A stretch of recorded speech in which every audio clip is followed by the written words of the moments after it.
are here today for the third Ōkami talk.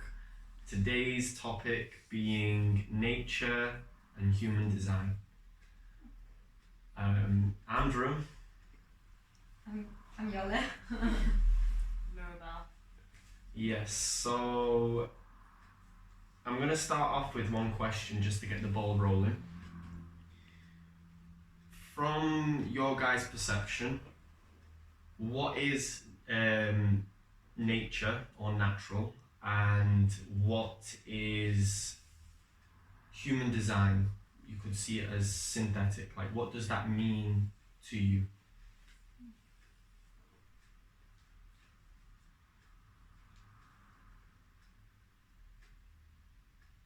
Do you mean as human design could be is as artificial made also?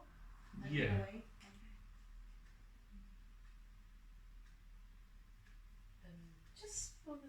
Just to make it simple, so natural, organic, from the ground, life cycle, man-made, machines, technology. That's what I see it. So. Yeah. I think the same, like natural is what it comes from, as you said, soil, or just like things that cycles, like moon and sun cycles, seasons, even us, the way how like we are, our growth, and then that like design or artificial can be anything that is made maybe from these natural products or like natural stuff, but it doesn't come from a natural setting, it comes from our work on it, so it's artificial, yeah. So like phones, maybe this cup of tea, like the cup, this. Yeah, I think that's it. Okay, so to spin off of that, if we've got one and the other, is one better? Is one worse? What is the perceptions in terms of how it's viewed from each of your experiences? I don't think any of both of them can be good or bad. Like for example, if I take the example of the phone, yes, the phone is an artificial thing and we made it and like you created it. But can we actually say it's bad? I think it's more like the usage that you do with the artificial thing that is made that can maybe perceived as bad or good. Because nature itself, like I'm thinking about natural stuff, a hurricane can happen. Like we can say that's bad because it can cause a lot of damage and things like that, but it's a natural event and should not be seen as like bad or good. It's just what it is. So I don't think any of them is. We can say nature is more pure, but artificial doesn't mean that it can be used in good ways. It's the usage that you do with it. It's pretty sure. Like I think that's it.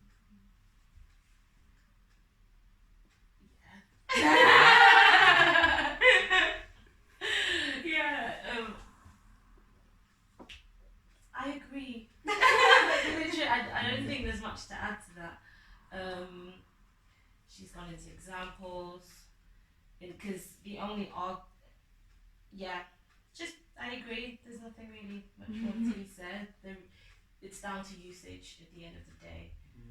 When it comes to man-made things, because we're the ones that create the rules around that thing. So maybe the way it affects us can be different.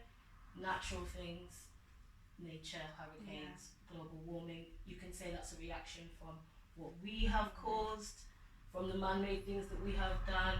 So it's bad because it's ruined things, like she said, but it's good because the earth is telling us to like fucking fix whatever we're doing, and it's trying to rebuild itself or trying to survive, like everything. So it just depends what lens you want to look at it.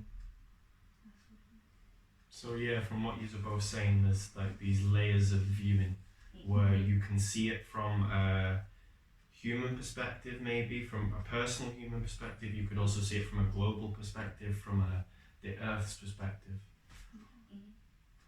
Yes. So I would want to ask, in personal experience then, so to take away a global view of it, and just tie into personal experience. What is the experience with it? What do you find from the natural and the organic and synthetic? Yeah. Usage. I'm wearing it right now. Clothes. Natural, breathing in oxygen, carbohydrate, and I'm staying alive.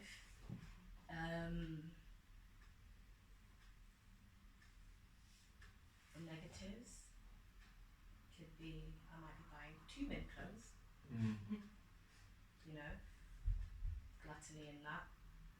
And then with nature, I feel like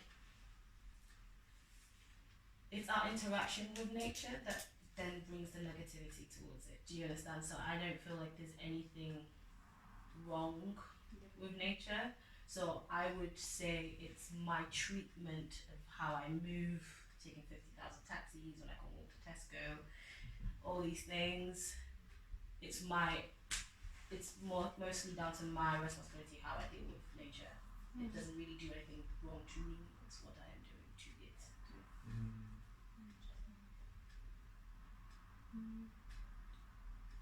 I feel like if I need to think about my own experience, it's so weird because like until a certain point in my life, the majority of the thing that I actually used or I spent time to was artificial because I grew up in the city.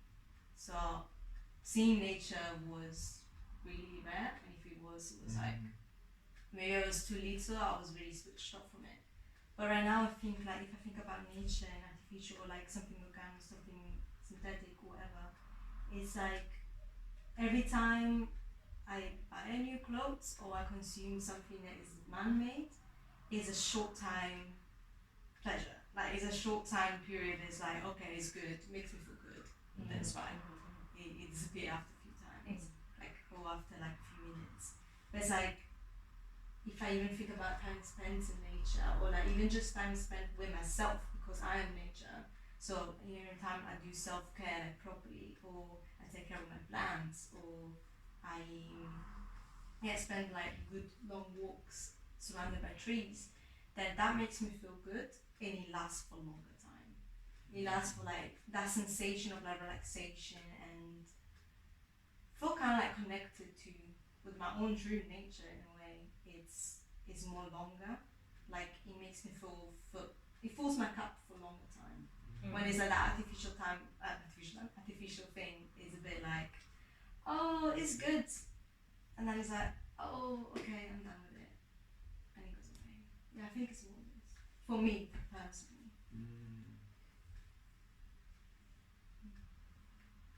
I'm curious how you find into a sense of that, like that durational thing. It makes absolute sense to me. Like I understood what she was saying.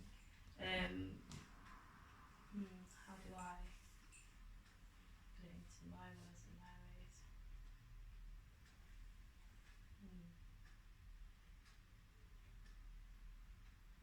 Sorry, I'm just staring at. Can you just repeat the last sentence of what you said again for me? I think it was more, what did you say? Like about if I'm like the long lasting effect of something natural is actually more longer, so it makes me feel more whole and connected with my action through nature for longer time. When it's something artificial, it might give me like an hour, 2 minutes of like pleasure, like happiness, but then after it's like, and maybe I'd even reach for more of it. Yeah. Okay, let's use social media for instance. Not down in it or nothing. So I am the worst when it comes to capturing moments, but I have friends who are really good at catching things at the right moment, at the right time. And sometimes for me, it's like, it's great, but when you are the person looking at the person with the phone, it's like, I really wanted you to look at us, I really wanted you to be part of this thing, and now you have this thing in my face, and now I'm now self-conscious, this thing that's supposed to be great. My brain goes from being euphoric about just being having a natural reaction and feeling and enjoyment, I now have to switch because there's now camera on my face. And I'm like, ha! So act natural. Do you know what I mean? Yeah. And then and even when you're looking at the phone, you're like, oh, it's just like when someone sends you a text and it's really, really funny, or a meme, it's really, really funny, but you don't even have the energy to laugh. You're like, or you send an LOL. But if that person cracked that joke in front of you, you know you'd be busting up. Do you get what I mean? So it's that robbery of the true enjoyment, because you remember that moment later and later, and you remember that feeling not for a while.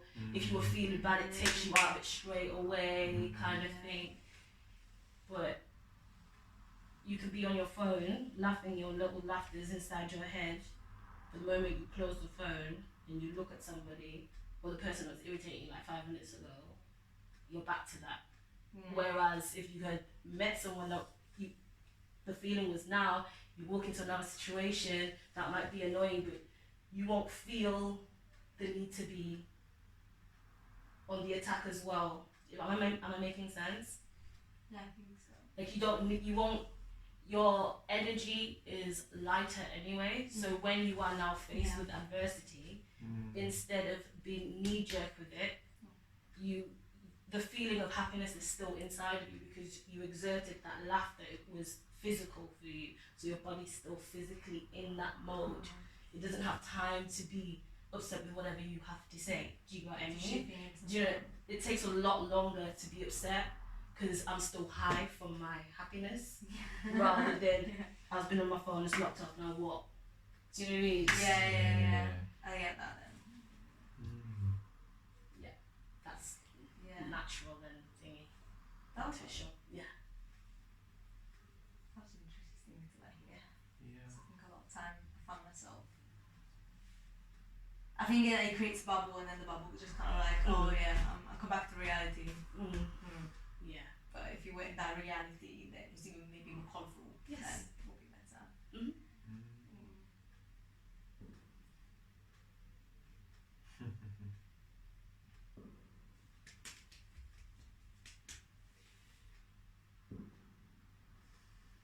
Can I ask you something? What is it for you because we talked about it. What is that for you, the natural and artificial, and how do you relate that to? How do I relate to that? That's a good question.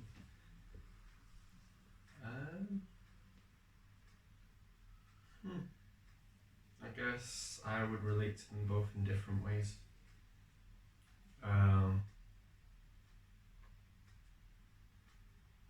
Within the way it is within this world, like I find that I often use artificial as a means to do things, so it becomes a tool, whereas nature is a place to go, it's a place to be.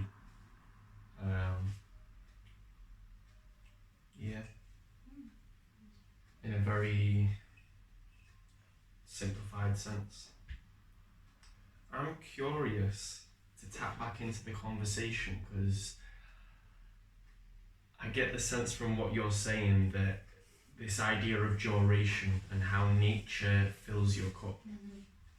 And then from what you're saying about how, well, from an essence of what you're both saying, but this idea of like technology, like a phone, say for instance, it becoming a world, it becoming a bubble. And then you can be in this bubble, but then you can come out of it and be here. And there's that sense almost from what you're saying that sometimes being here, it's not necessarily in tune with the feeling. Like you feel like something's up here that you know you want to laugh, but you're not laughing. So it's almost like there is, even the conversation itself could be seen as artificial in a sense. So I'm curious about that, this idea of bubbles, like, because what I'm understanding from both of the, like, from what you are both saying is this idea of being in these bubbles and maybe where the attention is. So if we're on our phone, we've created this world that is happening, and then and that's something that would be an artificial world, Whereas if we were to take some time in nature, then that is also a bubble. But I'm curious about this idea of bubbles. Like, what is that? What is, to dig deeper into that? Okay, from what I'm taking from what you're saying and what you're understanding from what we're saying, yeah. In the sense of the artificial with the phone and with the fact that it's your own world, even by your body language, when you're on your phone, you're like this, you're closed off, you are creating this space, it's you or whatever you want it to be. There's no external like influence. All of this is just your mind. When you look at your phone, your suggestions that you get, it's an algorithm, let's say. It is your actual thoughts, it's your habits. When you're looking at your phone, all you're doing is concentrating on yourself. But when you're out in nature, in the sense of it being an experience, the breath of nature makes you open up. You don't have how are you gonna take the breath of nature like this? It's impossible. Do you know what I mean? You're able to see more. Your head is lifted up. You feel proud. Like even your posture is better. So yeah, that's what I think I understand from what you said. Yeah. And I really relate and agree with that, because it's like I feel like when I walk in nature and I will go to nature, about the thing of the bubble, it's like finally my bubble is flourishing. So it's like it doesn't receive always the same stimulation and always the same kind of like, because as you said, like there's an algorithm, so meaning like however you feel, whatever the research is, the phone is just gonna feed that up. So it's kind of feeding your always same point of view, you might get stuck into it. And I feel like when you go in nature, there is that open up, there is like you're getting different bubbles, like you're getting like different informations. They might not even come this way, it might come this way, but it's thanks to this that they're coming out. It's like a kind of feeling, and it's like bringing up a lot of new informations. This is why I feel like a lot of time when you're sad, you like go walk in nature and you feel renewed, you feel like rebirth. It's like a phoenix effect. And it's like so much more about it. Like a much more from nature. It's even down to you reading a book. You can read a book one time and get an understanding, or even read a quote. You can have one understanding from it today because this is how I feel right now and this is how it's speaking to me right now. 2 months later, down the line, I'm doing my checkups on myself. I read this and I'm like, that's not what it said. It's the same words. Do you know what I mean? It's that going away, biggest perspective, coming back down to see if I've done well, going back out. Do you know, it's just this constant seesaw that is of balance that just needs to happen. That's why if you go back to the beginning, you can't say one is wrong and bad and one is too good and it's the best way to go, because you cannot help but be in this seesaw.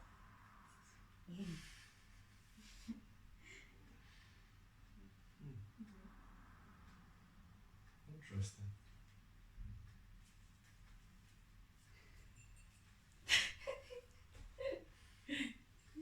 Yeah. I think maybe there's also something I'm understanding now of like this idea of focus, because from what you're saying, this idea of the focus is almost like there's so many bubbles that are there when you're out in nature, that you could be in this thing or you can be in this thing and the focus can just flow. And there's something that I'm understanding from this, like this is a very like, this interaction is focused on one point and there's things to focus on like in different areas within this, but it's towards this one space. And like this idea of space, how we can relate to technology this way, and then the way we would relate to space and to nature could be seen more like omnidirectionally.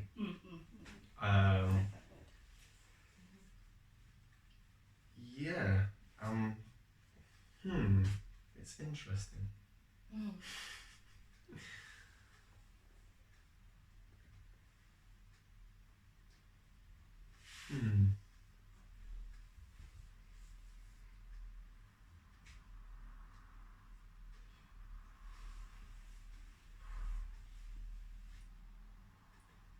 curious, I guess, as well about like, because you speak about your experience and about how you would relate to nature, and I'm curious about personally what you find from your experiences, like with the world that you're in, because we live in a world that we've created. We've got cities and we've got nature, and they've become very succinct, not succinct, distinct from each other. In a sense, like there's a flow of it, like layers of it. So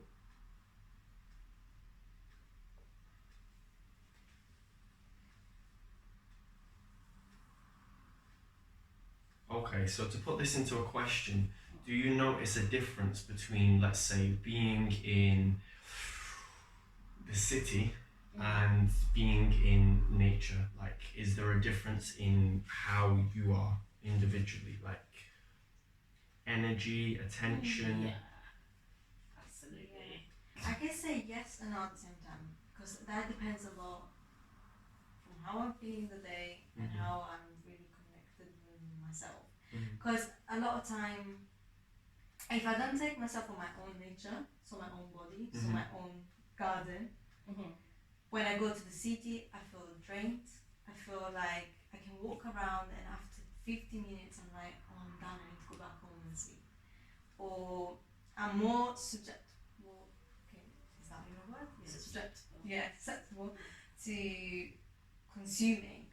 It's like, even for example, like I just ate and I go town and I'm like to the city and I see all this like food, and it's like I'm not even hungry, I start to crave food.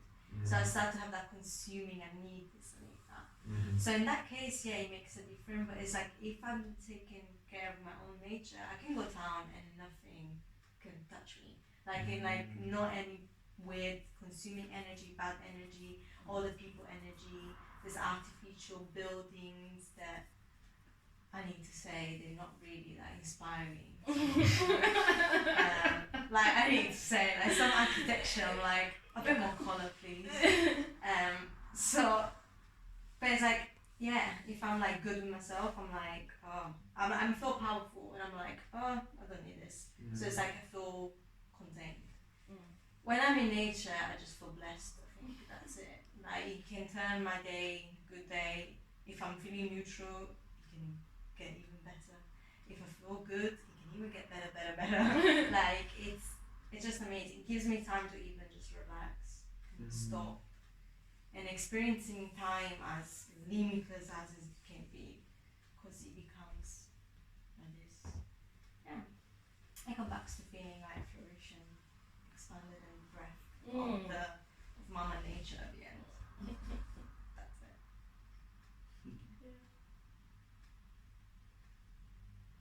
Oh, and also I think I feel if I remember, like if I walk on the city and I remember that under that city, under that thing, once was a forest or like once was ground, that made me feel better. Or it's like even if I'm seeing so many buildings, but I spot that little plant there, I spot that little tree there. It's like, ooh, a recenter. I feel like it helps to remember that even the humans that you're around you is still nature. It's still like they are you basically. So That's so cute. That's just it's a lovely point of view. oh, Yeah. Never heard that before. That's nice. oh. Yeah. I agree. No, but it yes. I can say from personal experience, just little old leads.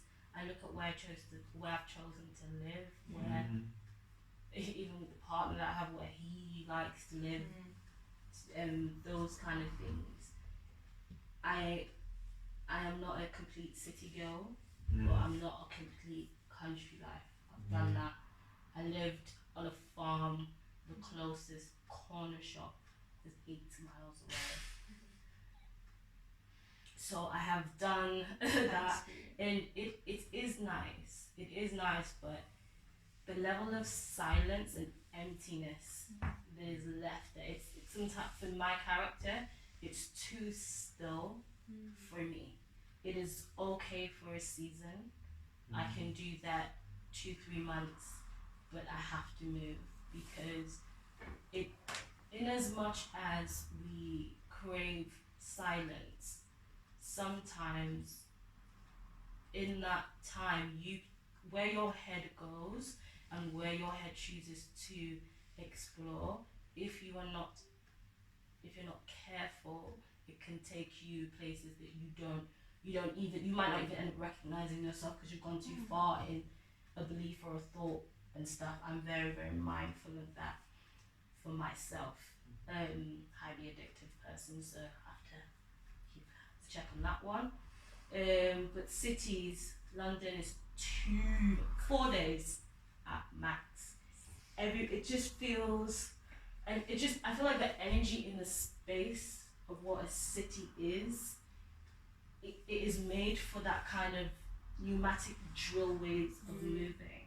Like, I like things fast paced, but please, can I have a break? Tap me, can I get a drink of water? It's a marathon. I don't feel like I have to be out of breath every time I'm moving around. Everything is it's zoom, zoom, zoom, zoom, zoom. It's too much. It's just too much noise. And I just feel like it almost feels very robotic. That's why I'm in Leeds, where I can still see trees. That's true. I can still see a park. But there's cars, there's buses, the town centre. If you want a night out, I can have one. Do you know what I mean? That there's a presence, there's character, but there's yet enough stillness. If I can actually get away where I am, I don't have to go on a retreat to find peace. Do you know what I mean? Yeah. So it's, like I said, balancing. Yeah. I am with my dad. Like, do you feel like exactly like being too limited? It's Yeah, overwhelming, it's like, too much. overwhelming. Yeah, That's all. the middle. Yeah. I'm a middle person. I love being in the middle ground. It's lovely. It's a nice, safe space to be. Safe. So you'd say you'd find your balance between. Yes, it's a must in everything. Even though it might come across extreme, that's my balance. Might not be. Do you get what I mean? Yeah, yeah. So Everyone is different still. yeah. What about you? Have you found your balance? I think I'm there because there's the same like Leeds for me. It's been very balanced place, like in the sense of like when I had the possibility to go to London and that overwhelming city, I was like, I'm gonna get lost in there. I'm gonna get like lost like not lost like in the places, but lost like as myself. So I knew there was not too much. I need silence and I need time alone and that break thing. So it's like that driving too much is not good for me. So I feel like I'm there. I feel like I'm trying. Like I know I'm trying. I feel like more time passed, more I'm really like going to like I just want to get into nature. And my dream is to be in a tropical country where I can just stay surrounded by trees and that's it. We also noticed that. Look at how humans are. Look at the life cycle of humans. By the time they're 60, 70, they're looking for a country house. They don't want anything to do with the city. They will tell you to come to visit them. They're not coming to you. They don't want to be like, because it's too much. So where we are in life, I think we're almost at that transition where trying to leave the craziness, the fighting, the unnecessary discussions to peace. Yeah, I need that nature. Like, also I think like balance is a big word because one day you're gonna be in balance, and then the job of balance is actually to bring you off balance a bit, so then you can come back to a new balance but still grow. Because if you're fully in balance, you don't grow. Yes. So you need to get that instability a bit to step further. So I feel like right now I'm balanced. Going a bit in balance. Hopefully find something new. Yeah. But we're young, so. That's not what my bones is saying. I'm joking.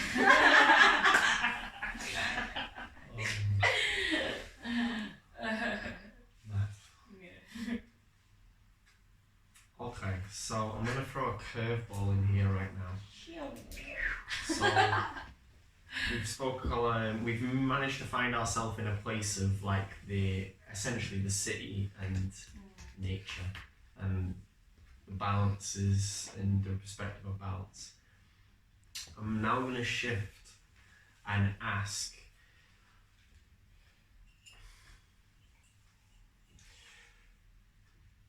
yes, so I'm going to say something and I'm curious just to what the thoughts are around this. So I'm going to say it as a statement, though it's not to necessarily state that this is the way it is, but this is just to inspire and provoke conversation. So, with technology and nature, you could see it as, or with artificial and natural, you could see it as separate. Now there is the concept of synergy. There's the concept of, synergy is the best way to describe it. So within this realm of almost these two becoming one, there's possibility for there to be a crossover. And within that you could see it from human perspective, like we can replace parts of us, or we can use technology as an extension of us. And some people could see that as far as if we are sensory beings, some people could see it from the perspective that we could replace our sensors with artificial sensors. And then that's an aspect of synergy, of creating this artificial and natural within one. Question. What do you mean by taking our senses and making them artificial? So we have a sense of vision. Now, from an artificial standpoint, you could say a camera also has a sense of vision. Okay. So then you could say like maybe there's a form of technology where we could replace or integrate our vision with technological vision, artificial vision. That just being one example of how it could. So the question I'm asking now, just to dive a little bit deeper, how would that? Because I'm struggling with the word replace. Okay, yeah, basically. Yes, because I'm like, if I'm replacing, what am I taking away? Will I take my well-functioning eye and put an artificial eye because I want to be able to see more? Do you understand? What is the need for me to see that much more when I just really need to see you? Yeah. So that's where I would now question that. Why do we have to always put everything together? Do they not have their uses separately? Like, we created them for a reason, right? Yeah. So if we create something for a reason, why do we not use it for that reason? If something is working fine, it's just like, because as you were talking and you were touching, I was like, clothes. It's as simple as clothes. I remember how I knew why my parents would say save to get clothes, because you knew from certain shops, because you knew they would last longer. But now we have Boohoo, we're selling clothes for £5 that are as thin as tissue. Of course, it's worth £5. It's not worth £5. It's like 30 pence to make that outfit. Do you understand? I've now wasted how many 30 pences? Like, if we would just scale down, I know I'm a hypocrite for what I'm saying right now. If anyone y'all know my lifestyle, but just in general, if we could understand, if we could just use the technology that we've got to make better quality things, I feel like that would be half the hurdle, because it doesn't stop you from getting profit or earning or growing or getting wealth or understanding, but it's a matter of, okay, now we've got, simple, Gorilla Glass, the things that are on our phone, was made in 1993. So this glass is my age. Do you understand? It didn't come out and wasn't in worldwide use until the 2000s. Do you get what I mean? So it's like, these things are there. These things can be used for good, but when you're making them, we can finite their usage and stop it there. Do you understand? You do not have to take something that already works fine instead of teaching, like with nature. If you want to walk faster, exercise more, encourage you to use your mechanics as it should be used, rather than something artificial. Do you know? Yeah, create good shoes rather than high heels that are fucking up your arch. Do you know what I mean? Like, teach people how to walk. Teach people, like, use the technology. If you've got someone that who has cerebral palsy, can't walk, use the money, use technology to make that thing better. Help that person be a better version of themselves, and it is useful for that thing. It's not there to replace. I feel like we are getting to a point where we're always wanting to replace things rather than making them better. And this is a revelation for myself, because I am very, very, very quick in, if it's not working, I'm just I don't have time, it's wasting energy, I'm not going to do something else, find another route. Do you understand? But just all in all, quality, I feel like we've stopped looking for quality in things. We're just, everyone is an island, everyone has an idea, everyone is great. But it's like, everybody can have an idea, but the ideas sometimes aren't great, and it's okay. It's okay to try them, but they're not always the best.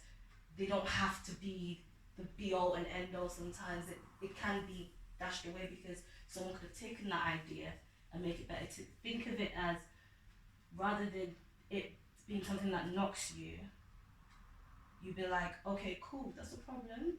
It's okay, it's cool. What was the issue? What were the things that you pointed out that was wrong with what I had said or done? And then you find a better resolve. And you realize that what was the issue the first time isn't an issue the second time. Do you know what I mean?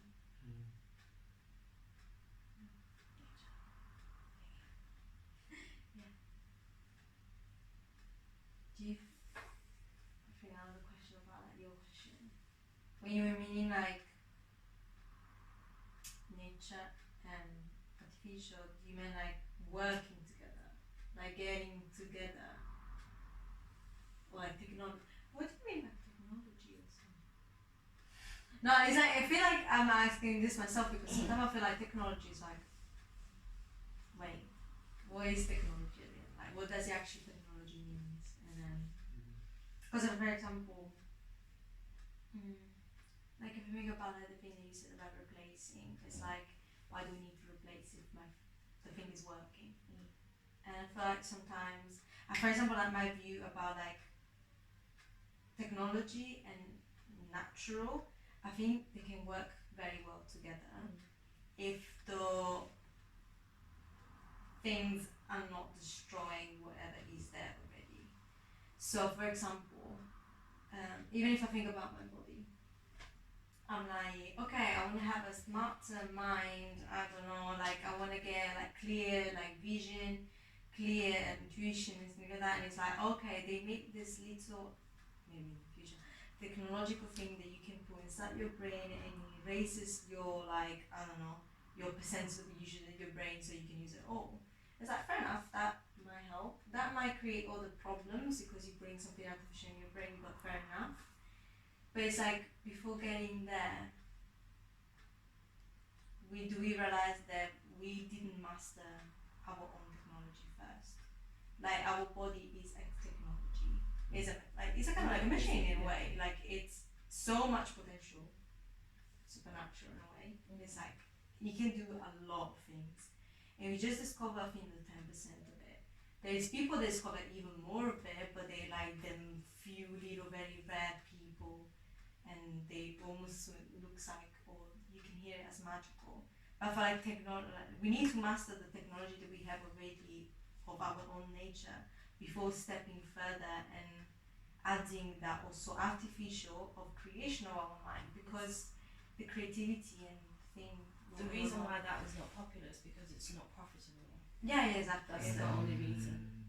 Because if you realize that, then you will not continue consume and you will not buy because you're like, I'm fine with it. Yeah, I'm I'm fine. good. I'm good. If I only have to work on myself, on my spending. Yeah. Even if I think about like how much money we spend for food, and like it doesn't even matter like what kind of diet you do, but if you fully work on yourself, you might even realize you don't even need food. You might even realize that you don't even need water. The only thing that you realize like you need really just like good air and good mind space, and then you can go and live forever. I mean, this is like extreme. Yeah. But at the same time, it's like it's possible. You don't have like sometimes you just need to like come back to understand how this works. Because for a long time we've been like putting our attention on how this works. How this works. Yeah. So yeah.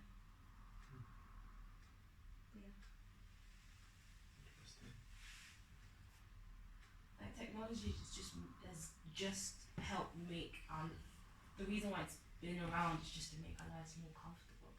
Just to make it's an out. It's to make things easier. It's to help out. It's not something that is. It's not. It isn't anything really, because we've made it so we can recreate, distract it, move it around.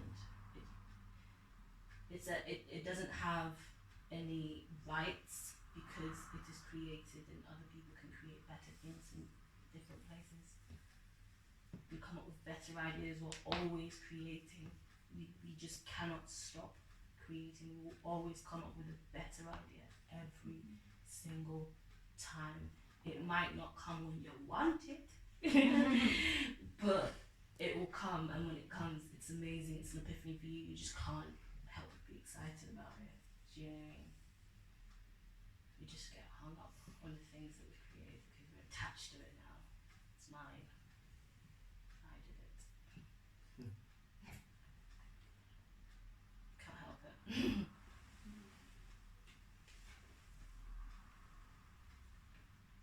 So from what I'm sensing, from what I'm hearing, there's like an advocation, like a natural advocation for the natural.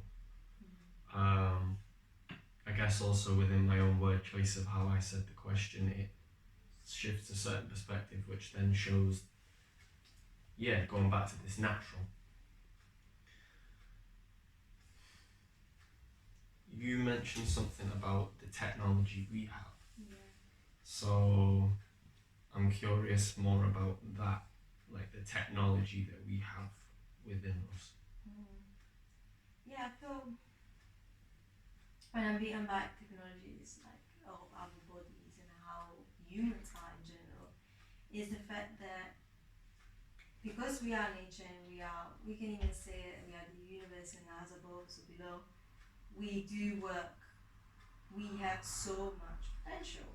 So even things that we already do, even our creative thinking, it can go even bigger and bigger and bigger and get more flowy and get more into like proper flow. And then at the same time, what we can do with our bodies, it just like for example, if I think about an example with Wi-Fi, we use Wi-Fi mainly or just like internet for communicate, or for like getting research or just like finding new things, questioning answers. And by the same time, we forget that this was the first Wi-Fi. Like this mine was the first Wi-Fi. I'm pretty sure, and I'm like, we have a lot of like research into this and a lot of like stories about it of people that found that telepathy was actually the first way to even communicate. So this was working really well. This was doing. And I feel right now, we kind of just like forget that because we have this Wi-Fi and it's really good, that thanks to Wi-Fi I watch a lot of beautiful YouTube videos and I can post and I can do this and I can search, I can buy. But at the same time, it's like, it's dumping whatever is inside this to really fully make me powerful. Like powers like intuition, telepathy, even be synchronized with people like naturally, mind manipulation, to all them kind of stuff that we do have, but we're not able to fully tap all the time in there. We've tapped some time in there when we don't realize it, like we're in that state of flowing. Like, how many times you find yourself like thinking something and then someone next to you just says it, and it's like, oh, I was thinking that. I was like, oh, this just came in my mind very quick. It's like, it's because in that moment that the two brains were literally communicating. They were doing Wi-Fi. They were transporting information from one brain to another. So it's like, if we could for years in one moment, really all of us takes time and space to understand our bodies, understand how it goes, and understand how we work. We will even use artificial, that I'm not saying it's bad or good, it can be really good, less. So we will use it more as a side thing. It's a tool. Yeah, it's a tool. Tool. Just felt like saying that. Yeah. But also, another example, to go into another thing that has nothing to do with in communication, is our healing properties of our bodies. If we could really be if we could be very sensitive to our body needs when it feels sick, when it feels unbalanced, and when it feels that there is something missing, we would understand it and we will heal ourselves more than thinking about that pill I need to get or that syrup I need to get me better. We will have instant healing. And I feel this is why I'm saying technology is the fact that we are a full-on potential machine. We are a universe in a vessel, so we are able to do a lot. And yeah, just how we should more time to do experience and experiment with our own vessels. Yeah, that was my thing.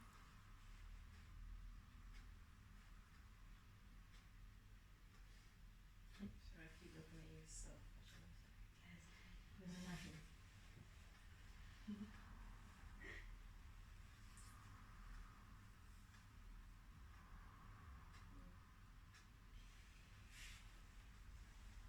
So, to look in a different perspective,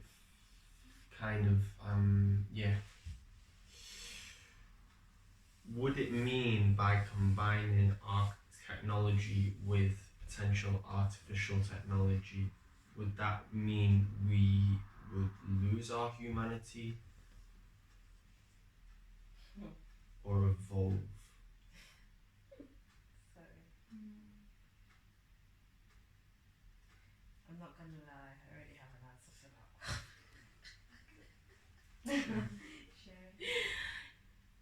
Depending on the intention. Actually, it doesn't even matter at this point, to be very honest. I feel like half the issues that we are scared of dying, and because we are so freaking scared of dying, we do everything to elongate our time on this planet. And because of that greed of life, of wanting to live however you want, I'm using greed for a specific reason, because it's gluttony. If plants have had to die, if trees have had to die, if animals have had to die to feed you all of these years, how dare you think that you, this one person on this earth, deserves to live longer? So there's so much sacrifice that has happened for you to be here. And I've been, it's jokes because we've had this conversation today. And it's the fact that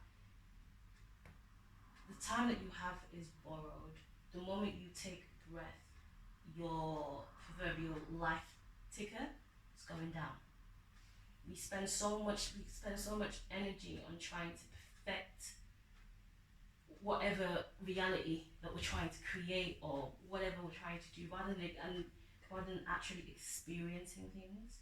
I know that I am one that likes to create safe boundaries, so it would be hypocritical for me to say these things, but I would like to say I'm not aware if this is why I'm avoidant of certain things, you understand? So in regards to wanting to bring technology to nature, because we're innate, the wanting of living so long is greed. No matter what your intention is, it will always be bad, because you are taking you as an individual's lives that you are holding on to. Like, you are choosing to stay alive while other people are dying in your place. Like, you will have to do so many inhumane things to be able to keep that level of your consciousness, like the consciousness that you know, the consciousness that you rely on, the consciousness that you recognize. The amount of death that is attached to that, I think will make you mad, because you can't help but think how many lifetimes, how many family members, all because you went to live. What couldn't you have done in the time that you had? And then when you've acquired the life, now that you've done everything, you're still bored, you're still tired, you're still unsatisfied, because you're prolonging something that should have happened a long time ago. So for me, it's, if something has its use, it has its use. When it's done, it is done. It's okay. Something new is gonna come. Something different, maybe not new, something just different will come, and you work with that. But I feel that's why I'm very tentative when we talk about bringing technology and nature together, because you are now turning your creative eyes away from the external to the internal, and you're now fucking with the machine, the one machine that you can guarantee will keep you going. You've got a car, you can have a car crash. You're on a plane, you can die now. Do you know what I mean? This one vessel is yours and yours alone. Like, unless you fuck with it or someone fucks with it, you are good. Do you understand? Like, and that's literally how I see it. I really worry when we try to merge the two. The church and state. The same way you don't want someone's religion dictating to you what you should do with your life, is the same way you don't want someone's technology. You didn't make it. Somebody else made it with their intention. I don't want that level of connection. It's okay, you don't need to pry, you don't need to know that much. So, you don't have to have that much of me. We can be passive. Great idea, great. Well done. Yeah, I feel like bringing them to. So my point is like, it's a bit. I feel like a lot of time I've been having a conversation about, like artificial intelligence is like high end, and how human can improve that, and sometimes like my point of view is like, it could be good. I feel like I'm scared though. I'm scared though that like humans are really known to feel and to like have a heart. It like this heart that is like brings a lot of life. Mm-hmm. So we have like love and joy, but we also have like the opposite of this, like things as sadness, depression. But it's like they're all emotion that are like very valuable. And I'm scared that if we put that technology, like that external technology that is not ours, in our own body, I'm scared that it's gonna get lost and we're gonna lose our uniqueness that is our heart. Because like at the end of the day, a machine is really, even if this is very complicated, I think a machine can reproduce our brain very well. Mm-hmm. But can a machine reproduce our heart needs really well? And this is why sometimes I'm like, yeah, we don't have to like get stuck into the evolution. If things getting creative like this, we need to let it flow. But then at the end, the other part of it is me being scared of like, oh, but I don't want humans to get like robots. I want humans to still go through things and existing. So it's that, I don't know, it can go both ways. It can go completely individual. It's just like, it's quite scary in a way. I don't trust. I don't trust things. It's just very, very simple for me. I cannot trust any intention, no matter how good it is. It's because of your action that comes with it. That's what's what. Anyone can say what they want, anyone can do what they want, anyone can feel how they want, but it's the action that comes directly with the words you're saying. I can tell you to F off and smile, and I can tell you to F off and shout, and one person will see those interactions. Both of them could be a tone of endearment for both of us, and we understand that. But that person just like, that person's rude. Like, why would she say that? That's just so disrespectful. So what is good for the goose isn't always good for the gander. So in that sense, they should just stay separate, church and state. And under no circumstances should them two things be married. I don't care. So it's stand on that one.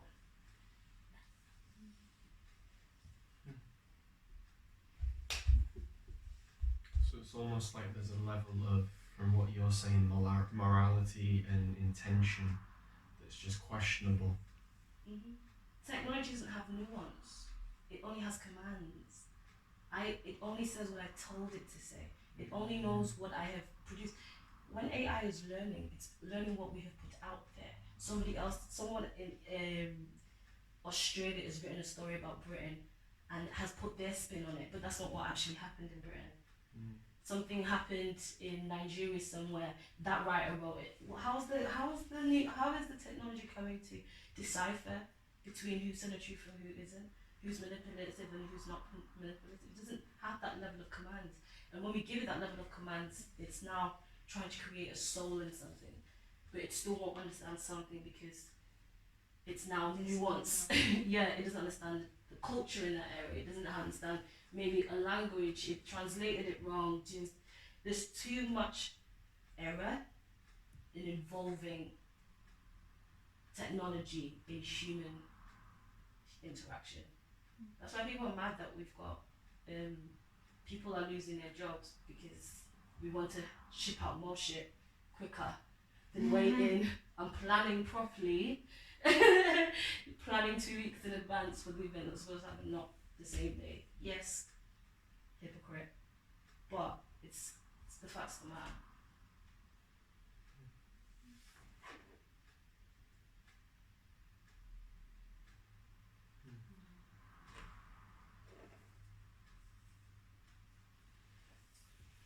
I feel like there's a level of, from going into the conversation that had happened, that you also had this expression of like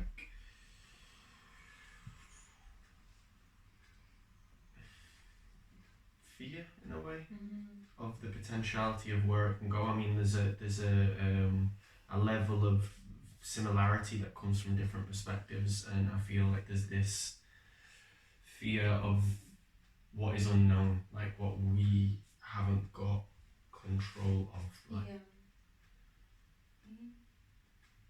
That is true. I feel but it's like it's a different unknown when we talk about like technology, because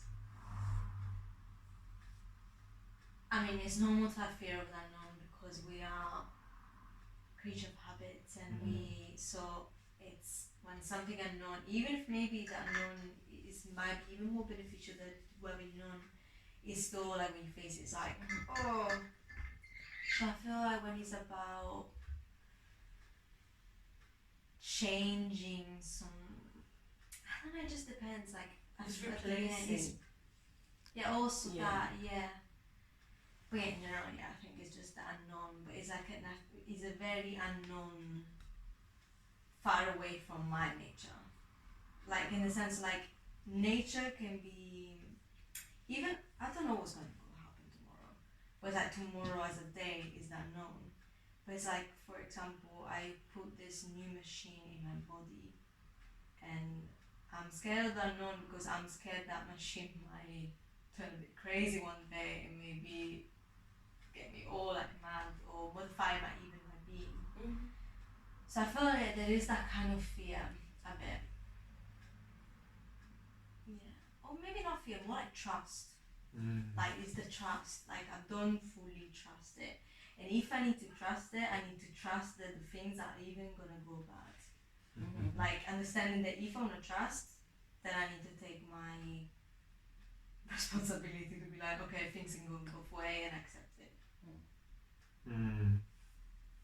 Just in general. Okay, the question. I want to ask a question now. Do you trust yourself? Like wholeheartedly now?